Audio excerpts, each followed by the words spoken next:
Assalamualaikum warahmatullahi wabarakatuh. Waalaikumsalam warahmatullahi Selamat wabarakatuh. pagi, jumpa lagi dengan LPD Circle, Lembaga Pers Dr. Sutomo, Pusat Pendidikan dan Pelatihan Jurnalisme Profesional. Hari ini kita bincang-bincang santai dengan Mas Elik. Mas Elik, Assalamualaikum. apa kabar? Waalaikumsalam. Baik, alhamdulillah. Mas Elik ini pengajar dan penguji di LPDS untuk UKW, kemudian beliau juga wartawan senior, pernah di majalah Tempo dan beberapa surat kabar nasional lainnya. Hari ini kita akan membahas tentang, ini ada buku ya, sebenarnya teman-teman, ada buku tentang Dr. Sutomo, penggerak kebangkitan dan kiprahnya dalam pers. Nah, buku ini akan kami launching ya, akan kami luncurkan pada hari ulang tahun LPDS yang ke-36 ya, 36 tanggal 23 Juli besok ya, hari Selasa. Jadi teman-teman yang ingin mendapatkan buku ini atau ingin tahu lebih jauh tentang siapa Dr. Sutomo, mari datang ke acara launching buku dan HUT ulang tahun LPDS ke-36. Nah, kita akan bahas tentang Dr. Sutomo, ini siapa beliau, kemudian kiprahnya di dunia pers seperti apa, dan mengapa kami dari LPDS melaunching buku ini. Ya, perlu diketahui bahwa setiap ulang tahun LPDS kami selalu melaunching buku, ya, berkaitan dengan tokoh-tokoh pers. Tahun lalu kami melaunching tentang tokoh pers Adi Negoro. Nah, tahun ini kami launching Dr. Sutomo. Nah, mungkin tahun depan lagi akan ada lagi tokoh pers ya, buku yang akan kita launching lagi. Nah, khusus hari ini kita akan bahas tentang Dr. Sutomo. Mas Erik, apa kabar? Alhamdulillah, baik. Alhamdulillah, Mas. Dr. Sutomo ini mungkin tidak banyak yang tahu ya, teman-teman anak Gen Z sekarang ya.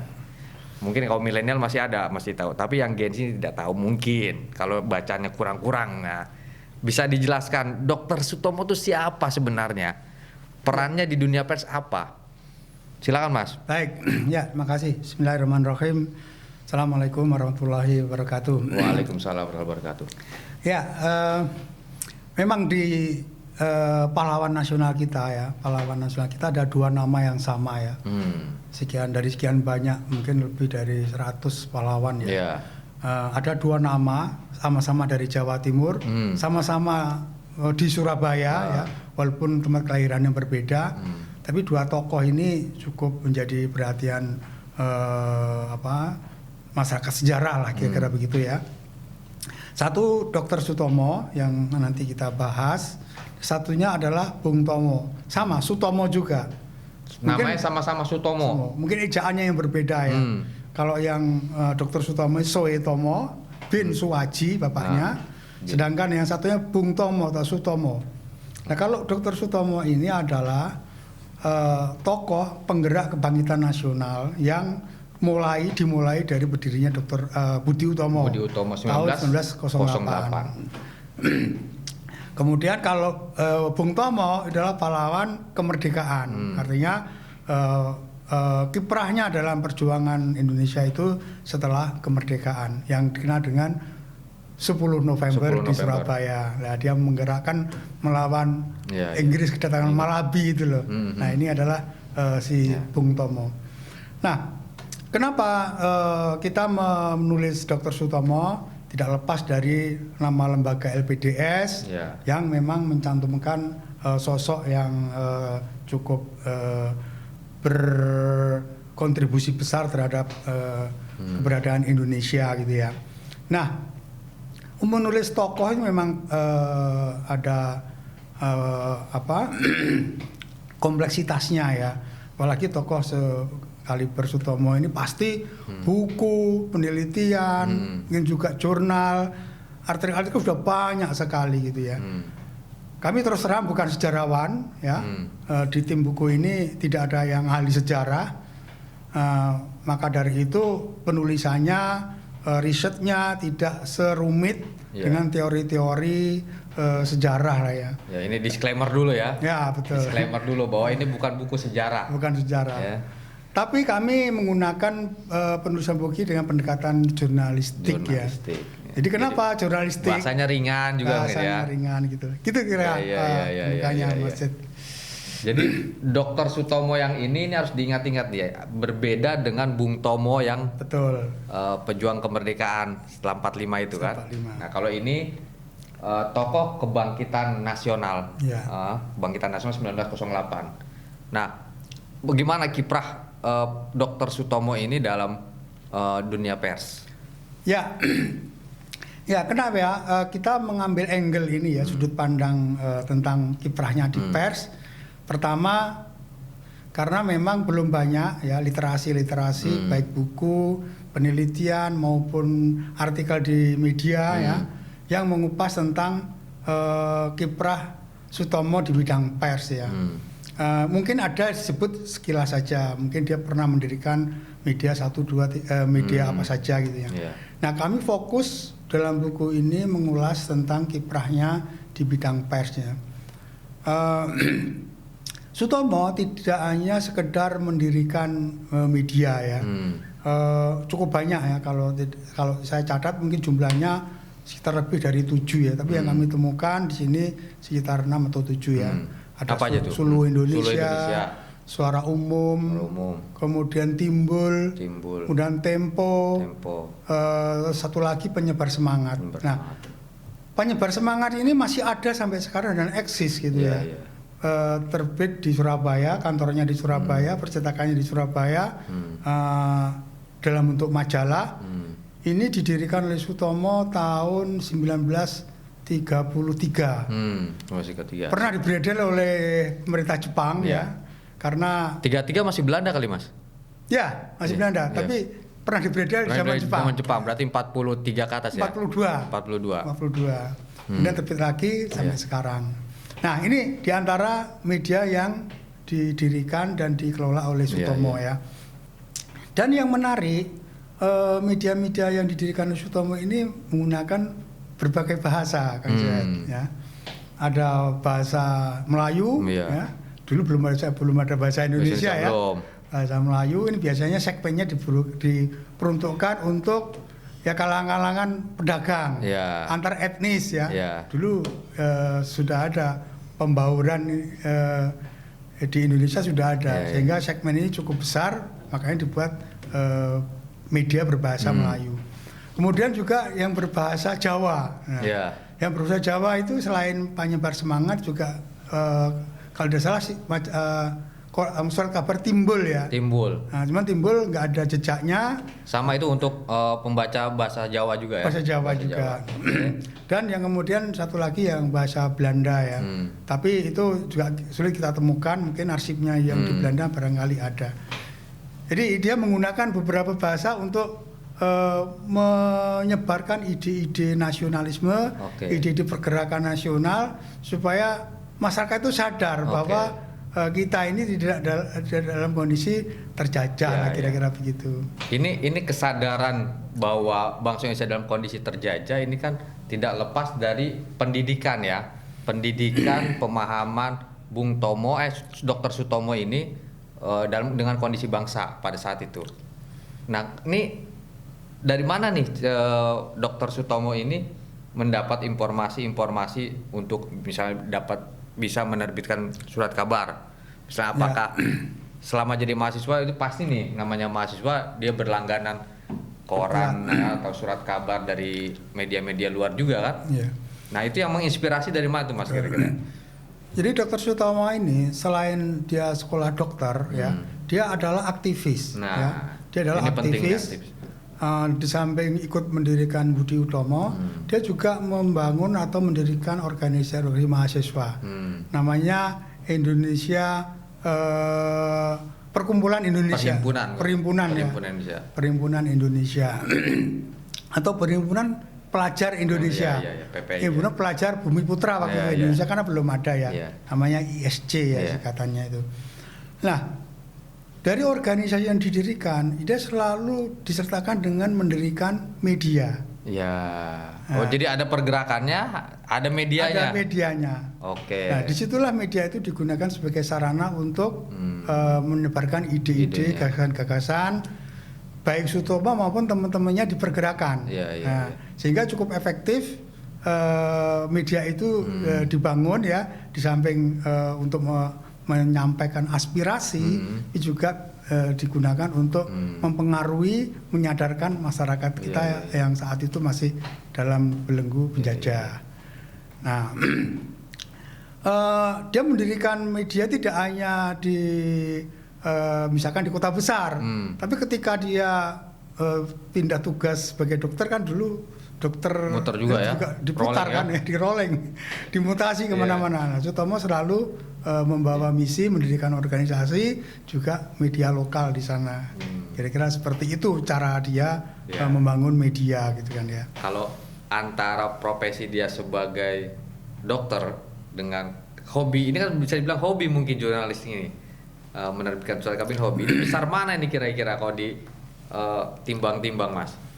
Ya, Sutomo ini seorang priayi terpelajar ya, dan pintar gitu ya. Kalau lihat dari silsilahnya, bahkan latar belakangnya juga dari keluarga yang berpendidikan gitu ya. Bapaknya ada terakhir sebagai wedana di Madiun kan ya. Dari 7 saudara itu hampir semuanya itu sekolah minimal SMA lah kalau dulu ya. Hanya 1 itu pun, selebihnya itu sarjana semua, baik hukum, dokter hewan ada juga, dan sebagian juga sekolah di luar negeri.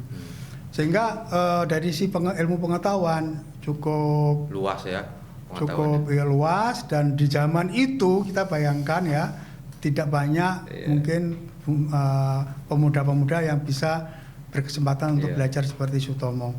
Nah, dari profesi sebagai dokter itu ya, lulus dari Stovia, kemudian dia mulai tergugah ya, berkenalan dengan namanya Wahidin Sudirohusodo ya, masih ingat. Dia juga dokter, tapi disitulah pencetus atau menginspirasi Sutomo untuk melakukan gerakan-gerakan nasionalisme.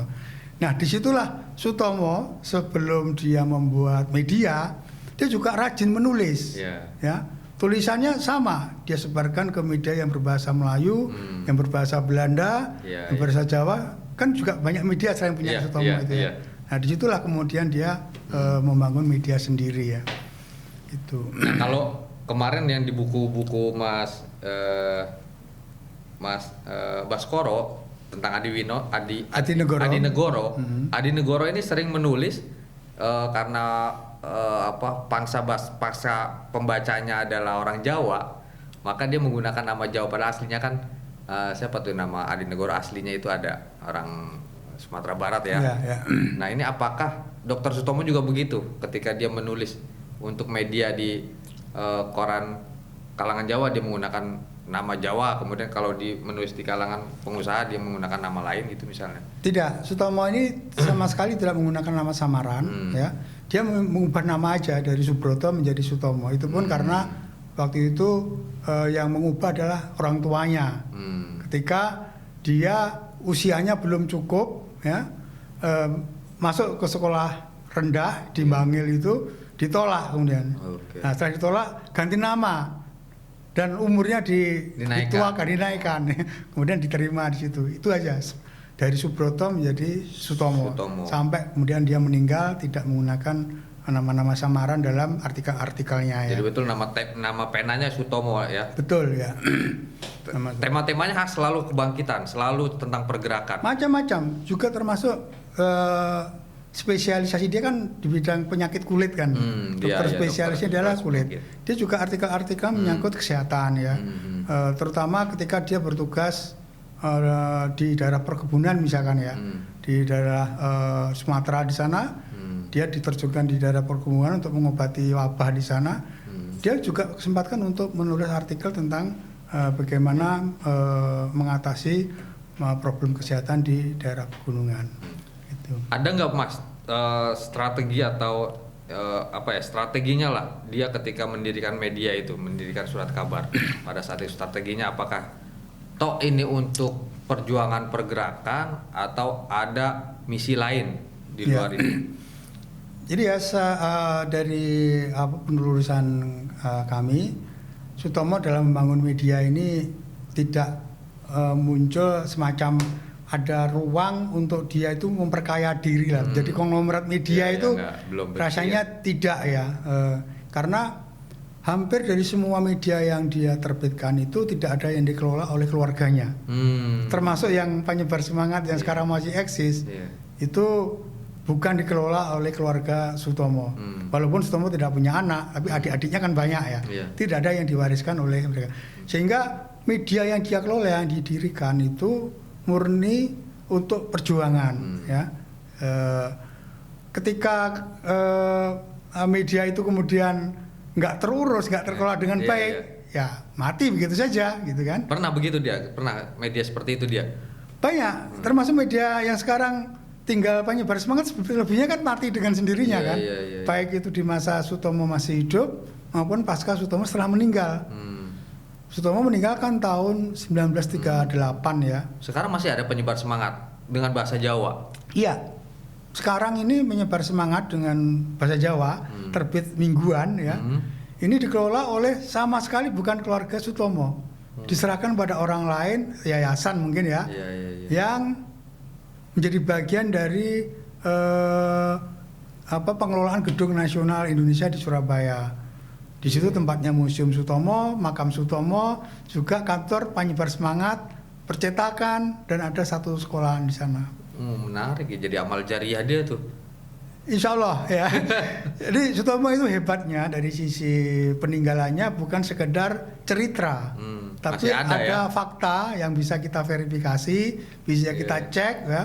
Termasuk peralatan medis dia yang pernah dia pakai itu masih tersimpan di Museum Surabaya. Kapan-kapan kita ke sana, ke kantor media penyebar semangat itu. Iya. Menarik kalau masih ada itu kan. Betul. Mas, cerita dong dari sisi lain Dr. Sutomo di luar dia sebagai jurnalis. Ya. Jadi Sutomo ini juga pendiri partai ya. Dia ada orang politikus juga. Jadi namanya Parindra ya. Parindra Partai Indonesia Raya. Indonesia Raya. Ya, jadi sebelum Indonesia merdeka. Ketuanya Sutomo dia ya, ketua partainya. Ya, ketua partai. Ya. Sebenarnya Sutomo ini satu angkatan ya, satu generasi dengan Soekarno, dengan Hatta gitu ya. Nah, yang membedakan di antara tokoh-tokoh pergerakan, Sutomo ini dikenal sebagai tokoh yang dalam tanda kutip disebut kooperatif dengan Belanda. Nah, kawan-kawannya, lawan-lawannya ini konfrontatif atau revolusioner seperti Soekarno, Hatta ini kan cukup frontal gitu ya, sehingga dipenjara lah kira-kira. Nah, Sutomo ini cenderung bisa mengambil hati pemerintah Belanda di saat itu, sehingga diolok-olok oleh lawan pergerakannya lah, atau ya bukan lawan lah istilahnya, kawan-kawannya di pergerakan. Wah, Sutomo ini anteknya Belanda gitu kan ya, anteknya Belanda. Tapi Sutomo memang bisa menempatkan diri, dia berikrar di situ. Ketika dia menjadi wakil rakyat atau Dewan Kota di Surabaya, dia keluar. Setelah 1 tahun menjadi anggota Dewan di Surabaya, Dewan Kota Praja, dia keluar karena apa? Aspirasinya, perjuangan tentang mengentaskan kemiskinan di wilayah Kota Surabaya ditolak oleh Dewan Kota, sehingga dia memilih keluar. Kemudian oleh Gubernur Jenderal Belanda juga ditawari menjadi Dewan Rakyat di pusat di Batavia gitu kan. Nah, pengalaman jadi Dewan Kota, dia dia bersedia menjadi wakil rakyat, perwakilan Partai Indonesia Raya, Parindra, tapi dengan syarat dia membuat semacam permintaan. Karena permintaannya ini memberatkan bagi Belanda, ya akhirnya ditolak oleh Gubernur Jenderal. Ya, dia nggak jadi wakil rakyat. Nah, cerita seperti itu membuktikan bahwa dia memang bisa berkomunikasi dengan Belanda, tapi tidak serta-merta dia ikut maunya Belanda gitu. Ya, itu mungkin salah satu teknik beliau juga ya untuk memperjuangkan kemerdekaan. Betul ya. Dengan cara yang berbeda, dia lebih diplomatis gitu ya, ketimbang yang konfrontatif, kira-kira begitu. Itu sisi lain yang barangkali juga sudah banyak diulas di buku-buku pergerakan ya, dan itu juga menggunakan medium media untuk apa menyampaikan gagasan-gagasannya itu. Kalau dari sisi yang lainnya, misalnya dari sisi keluarga, dia gimana, Mas? Ya, Sutomo ini anak pertama dari 7 bersaudara. Ya, dia menikah dengan suster atau perawat asal Belanda. Dia anak berapa dari 7 bersaudara? Anak pertama. Anak pertama. Dia menikah dengan seorang perawat, suster atau juru rawat yang berasal dari Belanda ya. Mungkin perkenalan di profesi ya, sesama profesi ya. Ya, ketika itu Sutomo lagi tugas di Rumah Sakit Blora. Nah, waktu di Blora sedang terjadi banyak penyakit sehingga Belanda itu mendatangkan juru rawat dari Eropa ya, termasuk Belanda ya. Nah, disitulah kemudian Sutomo kenalan dengan namanya Everdina Bruring ya namanya. Everdina Bruring ini sebenarnya sudah punya suami tapi meninggal suaminya. Nah, kemudian single parent lah ini berarti ya. Single parent dan belum punya anak, akhirnya menikah sama Sutomo hingga kemudian diboyong ke Surabaya. Tapi sempat dia ikut Sutomo sekolah di Amsterdam. Selama 4 tahun sekolah dokter penuh lah atau ambil spesialis penyakit kulit ya. Itu si Everdina Bruring diajak pulang kampung ke sana kan. Nah, sekalian pulang kampung.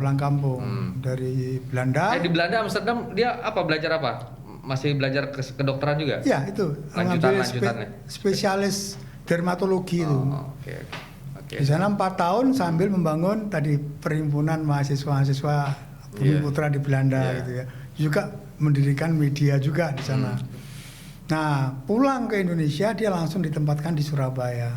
Jadi basisnya perjuangan Sutomo itu sebenarnya di Surabaya. Di Surabaya juga. Kalau di Batavia itu waktu hanya sekolah di Stovia aja.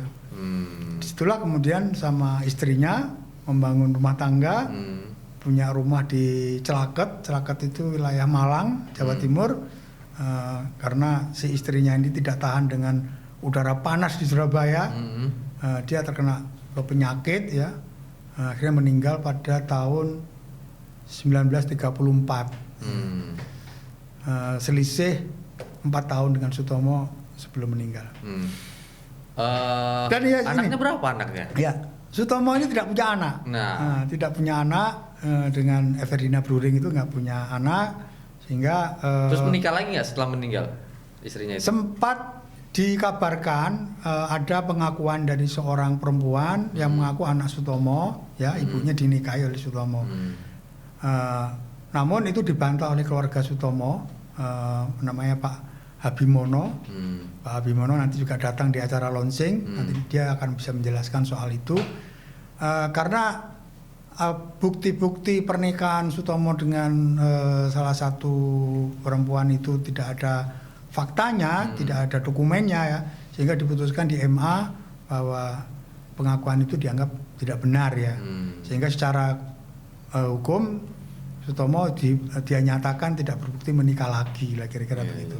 Walaupun ya yang mengklaim tadi sampai sekarang merasa masih sebagai anaknya Sutomo. Oke, kalau kembali lagi ke karir jurnalistiknya ya Mas Eli, kalau dia diawali dari menulis di beberapa surat kabar, kemudian dia mendirikan surat kabar, status dia sebagai apa ibaratnya kalau sekarang itu sebagai pemilik, sebagai pemretnya atau apa ya? Macam-macam ya. Ya sama dengan lah seperti tadi sekarang ini seorang owner itu ya biasanya macam-macam ya posisinya itu ya. Ada kalanya pernah menjadi pemret, ada kalanya menjadi direktur umum, ada direktur utama dan seterusnya gitu. Walaupun istilahnya berbeda-beda, tapi berdirinya media itu sebagian besar adalah andil Sutomo ya. Di samping juga dia mengajak kawan-kawan sepergerakan ya. Seperti penyebar semangat ini. Sutomo nggak pernah menjadi struktur di keredaksian. Dia adalah pemimpin umum di situ. Penanggung jawab keredaksian diserahkan oleh temannya waktu itu namanya Imam Supardi ya, almarhum. Dialah yang mengelola redaksinya itu.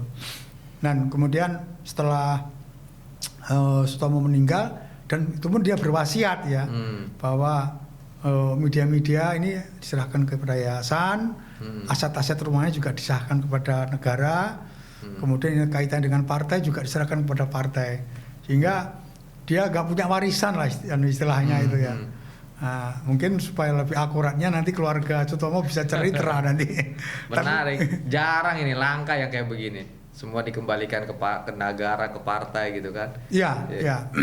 Ya termasuk yang saya ketahui ya, penyebar semangat ini tidak satu pun ya dari keluarga yang ada di situ ya. Saya mengenal dekat dengan beberapa redaktur di sana. Memang nggak ada keluarga Sutomo yang berkiprah di situ. Sampai udah ke sana berarti, udah ke kantornya? Sudah. Salah satu kontributor penulisnya juga dari penyebar semangat. Buku ini. Mantap. Masih cetak sekarang? Masih. Berapa oplanya? Kalau pas persisnya saya kurang tahu ya. Tapi di masa jayanya sekitar ya sebelum tahun 2000 ya, 90-an berapa gitu, bisa sampai 30 sampai 40 ribu. Besar itu. Ya, untuk itu. Media berbahasa Jawa, segmentasi yang terbatas ya. Mingguan ya. Berapa halaman ya? Sekitar 50 halaman. 50 halaman. Lumayan itu. Iya. Berwarna semua ya? Enggak, sampulnya saja. Sampulnya aja. Ada beberapa halaman untuk yang color di dalam itu ada beberapa halaman, tapi mayoritas hitam putih. Tapi itu distribusinya hanya di Jawa Timur gitu? Oh enggak, saya bahkan mendapatkan narasumber yang cerita, dan saya juga menemui bagian sirkulasinya sampai dengan 2010 itu masih mengirim ke Suriname dan Belanda. Karena di sana banyak komunitas Jawa di sana. Iya. Dikirim itu majalahnya ya. Mengirim itu. Tapi karena biaya cukup mahal akhirnya dirapel gitu, biasanya sebulan sekali, nggak mingguan. Iya. Dicuri nama. Kira-kira nih untuk pelajaran bagi media sekarang itu untuk mempertahankan sebuah media itu apa yang harus dilakukan di tengah gempuran medsos gitu kan? Iya. Kita ambil pelajaran dari penyebar semangat itu, warisannya Dr. Sutomo. Ya mungkin mengikuti namanya ya, nama penyebar semangat untuk memelihara jurnalistik. Semangat terus, jurnalis semangat. Iya, itu pasti harus ditanamkan ya, karena penyebar semangat ini istilahnya nggak worth it lah untuk sekarang kalau kita hitung-hitung ya. Dari si bisnis ini jelas nggak susah lah untuk mendapatkan revenue atau profit yang besar gitu ya. Karena iklan pun juga sama, di media umum juga susah gitu ya. Di penyebar semangat juga demikian. Namun saya meyakini bahwa teman-teman yang mengelola itu punya semangat yang luar biasa. Karena apa? Pelanggannya, pembacanya itu masih eksis, masih banyak gitu loh. Terbukti apa? Satu rubrik di situ. Bahasa Jawa itu kan macam-macam ya. Ada bahasa Jawa, Jawa Timuran, Jawa Tengah, Jawa Ngapak. Nah, di situ ada rubrik yang mengulas tentang bahasa Jawa Ngapak gitu loh. Artinya apa? Ada segmennya kan, ketika membuat sebuah rubrik bahasa Jawa, bahasa daerah, tapi spesifik mengulas tentang bahasa daerah Banyumasan gitu kan. Nah, sementara siapa sih sekarang di Jakarta orang yang mau baca bahasa Jawa gitu. Pertama, bahasa Jawa itu susah, teksnya dibaca itu susah kalau nggak biasa. Tapi pakai masih aksara Jawa. Ya, Jawa Latin. Oh enggak ya, kita masih ada Jawa aksara kunonya enggak. Pakai Latin ya.